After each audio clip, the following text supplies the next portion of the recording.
Hörmətli izləyicilər, hər birinizi Amarketdən salamlayırıq. Bugün sizinlə günlük bazar analizini paylaşacağıq. Dollar indeksinə nəzər salaq. Bildiyimiz kimi bir öncəki videomuzda qeyd etdiyimiz kimi dollar indeksində yaxın vədədə 6 oktyabrdan etibarən yüksəliş trendi başlamışdı. Belə ki, həmin günün birinci müqavimət səviyyəsinin qırılması və qiymətin onun üzərində bağlanması ilə və dollar indeksinin olan yüksəliş trendi davam etməkdədir. Bu gün etibarilə əslində Amerikadan çox vacib xəbərlər açıqlanmalı idi əmək bazarı ilə bağlı. Həm ümumi işsizlik səviyyəsi, həm də ki non-farm payrolls göstəriciləri açıqlanmalı idi. Lakin bildiyimiz kimi Amerikada hökumətin bağlı olmasından dolayı bugün bu məlumatlar açıqlanmayacaq. Eyni zamanda proqnozlarda non-farm payrolls, yəni qeyri-kənd təsərrüfatı sahəsində yaradılan yeni iş yerlərinin sayının 53.000 olacağı proqnoz edilmişdi. Ümumi işsizlik səviyyəsinin isə 4.3% olacağı proqnoz edilmişdi.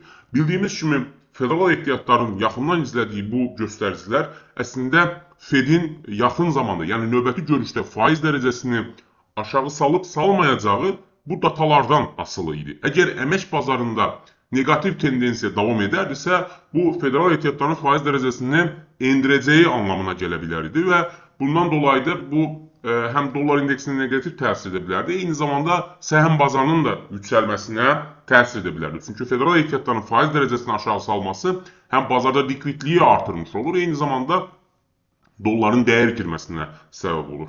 Lakin bu məlumatlar bugün açıqlanmadığına görə texniki analiz nöqteyi nəzərindən dollar indeksi gördüyümüz kimi yüksələn trendlə davam edir və bu gün ərzində nə qədər ki dollar indeksi bu günün birinci dəstək səviyyəsi olan 98.514 səviyyəsini qırıb onun altına bağlanmazsa, biz hələlik dollar indeksində yüksəlişin davam edəcəyini proqnoz edə bilərik. Hörmətli izləyicilər, birgə maliyyətimiz avro-dollar valyuta cütlüyüdür. Avro-dollar valyuta cütlüyündə də 6 oktyabrdan etibarən başlayan eniş trendi, yəni həmin günün birinci dəstək səviyyəsinin qırılması ilə və qiymətin onun altına bağlanması ilə eniş trendi davam etməkdədir.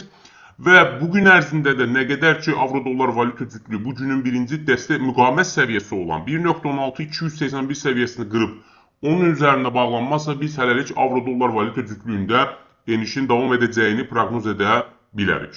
Hörmətli izləyicilər, birgə maliyyətimiz GBP-USD valyuta cütlüyüdür.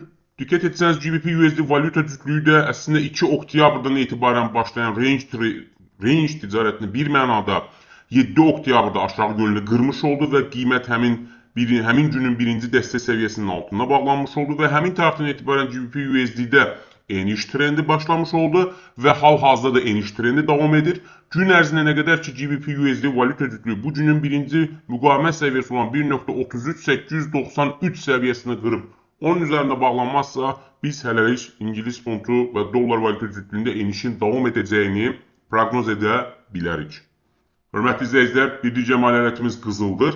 Qızılda diqqət etirsəniz 26 sentyabrda başlayan yüksəliş trendi bir mənada 9 oktyabr tarixində qırılmış oldu. Belə ki, həmin günün birinci dəstək səviyyəsi qırıldı və qızıl həmin səviyyənin altına bağlanmış oldu. Bu əslində qızılda kiçik aşağı yönlü korreksiyanın göstəricisidir. Və nə qədər ki gün ərzində qızıl bu günün birinci müqavimət səviyyəsi olan 4041 dollar səviyyəsini qırıb onun üzərində bağlanmazsa, biz hələlik qızılda aşağı yönlü korreksiyanın davam edəcəyini proqnoz edə bilərik. Lakin ümumi fonda, yəni makro trend, hörmətli izləyicilər, qızılda yüksəliş trendidir və qızılda əslində hər bir aşağı yönlü korreksiyalar alış üçün böyük fürsətlər yaratmış olur. Dediyimiz kimi, nə qədər ki qızıl birinci müqavimət səviyyəsinin altında davam edəcəksə treydə, bu bir mənada aşağı yönlü korreksiya sayılmış olur və hansı gün ki həmin günün birinci müqavimət səviyyəsi qırılarsa və qızıl həmin səviyyənin üzərində bağlanarsa, bu artıq qızılda alış üçün potensial fürsətlər yaratmış ola bilər. Hörmətli izləyicilər, birgə maliyyətimiz S&P 500 indeksidir.